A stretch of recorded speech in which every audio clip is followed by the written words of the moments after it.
Hello, Jeanette. It's so nice to see you today. Um, Here. thank you. So, we're going to talk to Jeanette Bach today. She is the owner of Fluid Senior Transitions, and we're going to find out a little bit more about her business. So, why don't you tell us a little bit about your business and what makes you unique? Okay, all right. Well, my business, I'm an elder care planner. That is sort of a new title that you might have never heard before.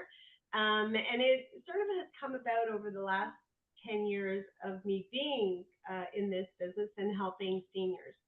So, really, Judy, what I do is a variety of things, pretty much from A to Z, from the messy to the extraordinary. And so, if a senior might be they're coming into a new phase in life, and maybe there's a healthcare scare or crisis, so they may end up in hospital, and their family, if they're close by, they may know and be equipped to manage that crisis, and they understand what resources are available. But if they're not from around in the area of where their parents live, it becomes very challenging to know what resources are available, how the systems work, how that healthcare system works, and how to get it moving in the best way possible for their parents. So, that's where I can come in and really help guide them through this system, what to expect, what the expectations are, when to advocate and push for more. And really explain to them how the public system healthcare works and how you kind of have to maneuver through it. So that would fall under healthcare crisis situations. The other thing I do is I help people to transition to retirement living. And sometimes it's a very straight line, and other times it's not, because they may need a specialized floor, such as an assisted living floor, a memory living floor, at an extra level of care, let's say. Sometimes, and when families aren't around, again, that becomes tricky. How do you go to visit these places?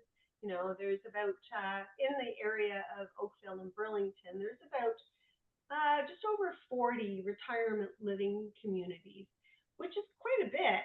They're not all the same. And so it becomes challenging when you are looking to know, what am I looking for? What are the things that, my parent needs now, but what will they need 5 years from now? And will that home be able to provide that level of care that they may need 5 years from now? So I'm very much about, I don't want to move somebody twice. I want to move them once, and I want it to be the best move possible. And I want them to be happy right from the get go. So I do a lot of pre work, pre assessment with the family to understand, what is their criteria, and have they thought about XYZ? And that's what I'm really there for, is to guide families to think about things they would have never thought about or never realized were important. And I'm very proud to say that I've moved over 300 clients, and they people will come back to me if there's a new uh, crisis happening or a new change in health. Not that, and just to get some reassurance that they're going to be okay. And very many people think that once they move into retirement living, that they still need to go to long-term care. And for me, I explain the whole situation that there are retirement living homes that do that highest level of care where they may never need to move into long-term care, and that is my wish for for most people, quite honestly, that they can remain in a retirement living and don't have to move to long-term care. It's not the same for everybody, but it's one of my wishes, anyways. I do also help them. If retirement living isn't for them, then I will work with the families and the seniors to help them to remain in their home. It comes a little bit more challenging when they have done nothing to the house, or and then at 85 they decide we're staying in our home. that might be a little bit more precarious and not doable. So we try our best to keep people in their homes for as long as possible, but many people don't realize the cost of home care and don't factor that into the cost of remaining in the home. Many think that remaining in the home is going to be the least expensive option. But I will run through the numbers to show them this is what the cost of home care would be in the home given your challenges and the supports that you require versus what it costs in retirement living. So I help them to figure it out. A lot of people have some preconceived ideas, but they don't actually know. And I guess so that's my aging in place. But then the other thing that I do is, and my favorite thing to do, I think, is an elder care plan. So it's not in a crisis. It's when a senior thinks, you know what, we really need to get our ducks in a row for our children's sake. And Yeah. we need to make sure we understand what are the things we need to communicate with them. Well, I've been doing this for so long, I've got this pretty much down packed, but every family is unique. Sometimes I'm used as a mediator with the rest of the family to show that I'm bringing a new perspective. And it's very helpful in families that are a little dysfunctional, where one person has a definite idea of what mom and dad want, and there's another sibling that has a completely different idea of what mom and dad want. So I don't have any, I'm not the preferred child. I never got the biggest piece of the pie. So I have no skin in the game. And so when I share what my perspective is, I tend to bring families back together again and get the buy-in because I'm not there to please the kids. I'm there to make sure that their parents are going to be safe, cared for, and supported, you know, with the amount Okay. of money that they have, because that's super important. I never want to be in a situation where over, um, I've, I've got them into a situation that's going to turn out to be too expensive for them. That is not at all. Hmm. I tend to err on the side of caution in their And budget. that's hard to juggle sometimes because you don't know if they're in their early 70s, are they going to live to 100? Are they going to live to 80, 90? So You know, that is a very hard predictor to do, it but is. that's great. Mm-hmm. And Jeanette, when and why did you start your business? I started my business actually. It's been 4 years now, and the why is probably the more important thing. About 14 years ago, my father ended up in a crisis, and he ended up in hospital and diagnosed with Parkinson's and Lewy body dementia. I wasn't in this business at that time. I didn't know anything about our healthcare system, long-term care system. I knew nothing about retirement living. I really knew nothing. I was like many adult children. I was living my life, and I had just been divorced a year earlier. I had a long-standing career with shopping center development in management positions, leasing space, or I was also a director of marketing business development. And after I went through this crisis with my father, it was life changing. It it woke me up in the biggest way imaginable. I had no idea that seniors were experiencing the things they were experiencing, and that the government wasn't there to support them and wasn't there with the answers. And through my experience, I kept thinking, I can't be alone. Who else is experiencing this, and where is the help? Anyways, I ended up on, because it was pretty devastating. I ended up on a short term disability, so I was on a leave of absence after everything happened because I have sisters, but one is in Ottawa and one is in the States. So the responsibility of my parents fell to me. They were in Grimsby at the time, and I'm in Oakville. So that was the natural. Even though the job I was doing at the time was 10 to 12 hours a day, and then driving out to Grimsby to help my mom with my dad and organize things and understand, what things we could put into place. I didn't really receive any help at all from a discharge planner. Like, what's that? Hmm. We hear about those in hospitals, and I've seen them. I know they exist, but the challenge is that they are in the hospital. They're in four walls. They have no idea what is happening outside and what resources are in the community. Yes, you will have to privately pay for some of these resources. And I think that's a bit of a shock to some people that there are things in the healthcare industry that you have to pay for, when it comes to senior care. So, my Okay. passion at the end of all of this was I was determined to make a difference. I was determined to do something about it. And that's, I started in retirement living to learn about all the things that seniors were experiencing, and where things start to fall off the rails. And that was a great experience. When I first started, I met a company that was doing this at a higher level, for people with lots of money, basically. So the high net wealth. And she had hunted me and pulled me into her business, and I worked with her for 3 years.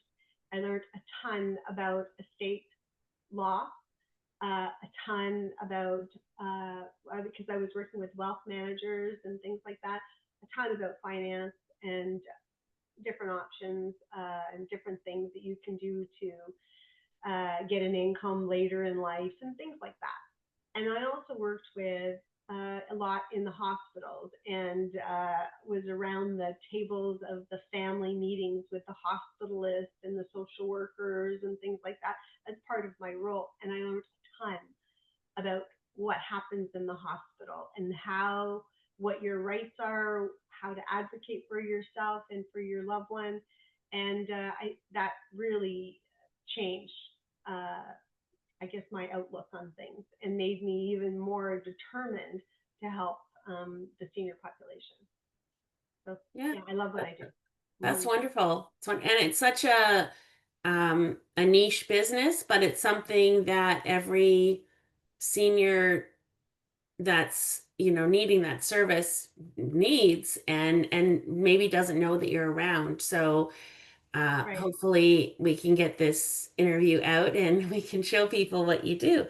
So could you give us an example of somebody like in your normal range, I guess, that you've helped from start to finish? Sure. Yeah, I actually, it's kind of it's a good story, but a sad ending, unfortunately. But that's the way it is in this business, right? So, Hmm. I met there was a couple that reached out to me. There was a really large age gap, they were 25 years difference in age, and the gentleman had Parkinson's, and they were living at home at the time, and they were bringing me in because things were starting to change, and they would really wanted to as much as possible to keep him at home for as long as possible. So in this situation, I helped to set up supports and to put things in place for him to remain at home as long as possible. So we engaged with physiotherapists, occupational therapists, some home care, um, and also a day program, things like that. And they were good, but ultimately he ended up having to move into retirement living. So then we went through the whole thing of finding retirement living that was appropriate for him. And he's had some additional health concerns that were a little bit challenging for retirement living. And so ended up getting him placed in retirement living. And then throughout the years, there was also a lot of different hospital visits. But we talked, we did do, and they did do their advanced healthcare directives, which was very helpful for Roy. He had two sons, and I think the sons didn't understand what was really happening, and they didn't understand why he now needed to move to retirement living. So we did a lot of family meetings for me explaining what the challenges were to remain at home and what the benefits would be for him to move into retirement living. So there was the mediation piece of it. There was advanced healthcare directives. When he did that, we ended up having a really long conversation about medical assistance in dying. And for somebody that's experiencing Parkinson's symptoms, uh, it is an option. And sadly, this recently, this past summer, he had a number of challenging medical situations. Has landed in hospital, and sadly, he chose to go through with the procedure, um, medical Mhm. assistance in dying. And then on the weekend, I went to his memorial. So that that was the full thing. So I worked with them So for how long did were you serving them or helping them out? it was about 2.5 years. Yeah. Okay. Yeah, and this one was a hard journey, I have to say. It was a hard journey, an emotional one for me this past weekend because you get really close and Hmm. you're traveling along this journey, this challenging journey with them, and you're seeing the good and the bad and the ugly. And I don't know, this one was a hard one. It was hard. And a lot of times you need to protect your energy and your well-being. I know in my job too, because sometimes we're working days on end with the client and Yeah, you get that's to right. know everything about them and then something happens and yeah, Yeah, it does it can really affect you, it does. and especially when you're one of those heart-centered businesses Yeah. like you are. Well, um that's what I say actually, Judy. I say that what makes me good at my job is that I'm very empathetic, I'm sensitive, and I'm sympathetic. But those yeah, are the same things that make it hard yeah, in these situations. So I have learned to take time for myself, to clear my head and to realize I'm not going to save everybody. It's about exactly. making the journey as as good as possible for them, and that's my desire because I want to make sure that the journey is tough. We say it all the time. Aging is not for sissies. Because it's tough. But when you can show them ways of making or having some light and some joy and not making it all super super hard, then I think we're doing our best. And and that's what I want for all of my clients. I want to be able to lessen the burden, to make it an easier journey for them, and that is my mandate. That's very true, and that's exactly how I feel too with what we do. And sometimes it starts to bother me when I have done a job and then I've left it maybe not completely done, but they've run out of money or they're not in the right headspace, and then I keep thinking, oh, how are they? Are they okay? What are they doing Exactly. right now? And you want to help them more, but at the same time, like you said, like you can only do so much, and then they need to do it the Yeah. rest. Yeah. And yeah. Yeah. So what type of clients are you looking for? Like if I guess, are you looking more for the children or for the seniors themselves or both, or who Well, finds you? it's interesting, Judy. I get clients both ways. A lot of seniors reach out to me because they've seen a presentation, something I've said has resonated with them about the planning aspect of it. So I would say that seniors reach out to me directly when they're looking to make a plan, to gather their thoughts, sit down and understand what their options are and what they need to do in order to make things easier on their kids when the time comes. And when I say when the time comes, that's a crisis or they're passing away. And there's a lot to do afterwards. And I'm kind of there. Um, so I guess I'm looking for both seniors, both the elder, because I love working with them in advance to get their plan in place so they may Hmm. have an easier journey and avoid the crisis pitfalls. But I'm also looking for those adult children where I can help lessen the burden on them. And if somebody's working full time and they have 3 kids and they have to look after their aging parents, it's a huge burden, especially if you don't know the system, you don't know the resources, you don't know where you can get the support, you don't know what you're entitled to. You're otherwise doing all of that fact finding. And it can take 20 to 30 hours a week in a crisis to manage your parents. Whereas for me, I know the landscape. I know I have the resources. I know where I can get the support. So, and it's not, I'm not researching. It can happen. I have most of retirement living on a speed dial. I have downsizers on a speed dial. So for me, it's easy for when for helping a senior through the senior themselves, the adult children, or there's also a big population of what I call silver solos. Those are seniors that are aging without children.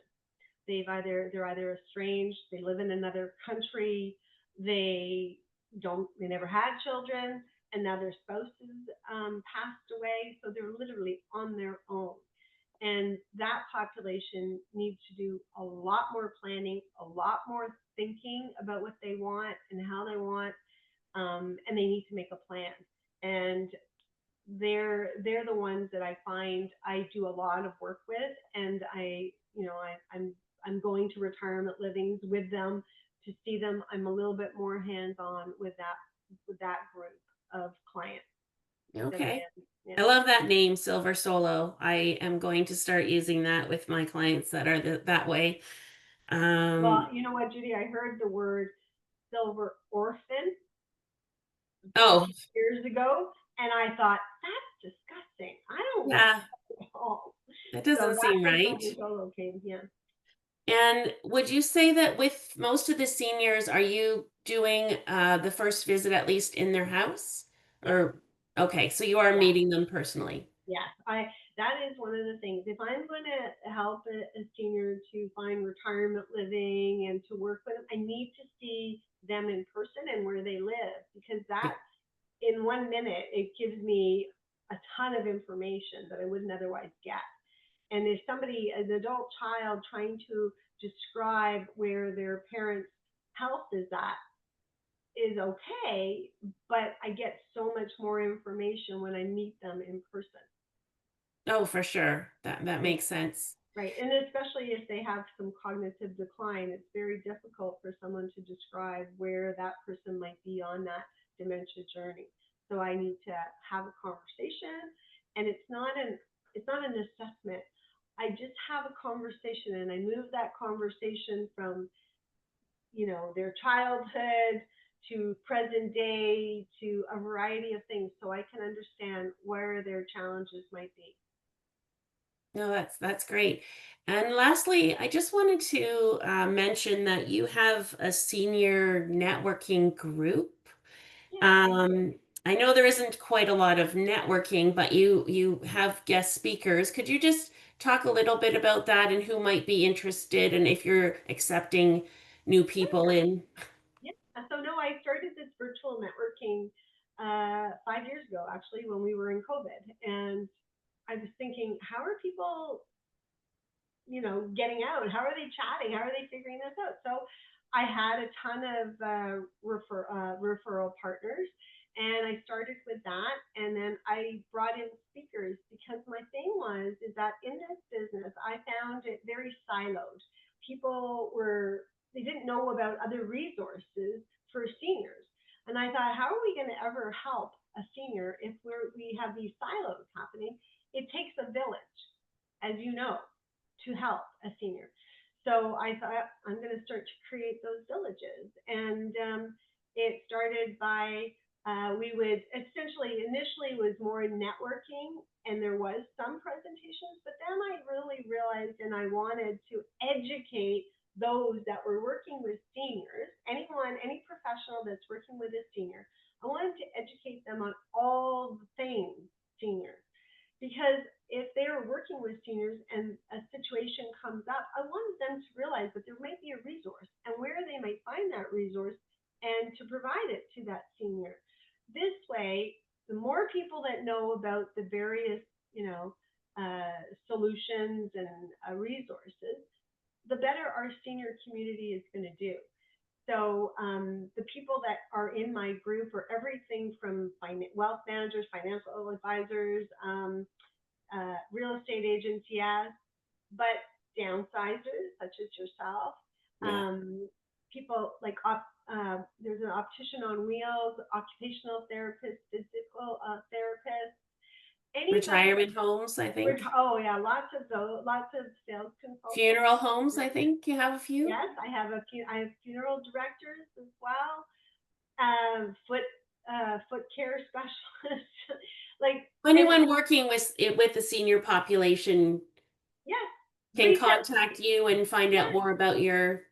yes, it's the one thing I want to leave behind, you know, is that I want to bring people together, because when good people with great ideas collaborate, everybody wins.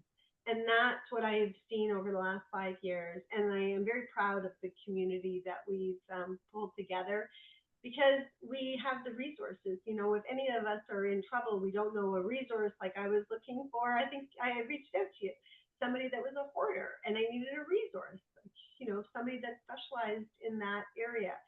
And this group has now become a big resource. The people in the group have become great resources for me and me for them. So it's working out really well. No, that's great. Thank you so much. And if you want to get in touch with Jeanette, it's Jeanette at fluidst.ca. And your information is right here on the screen. So that's great. And thank you so much for joining me today. And we will get this information out. And that's it. Fantastic.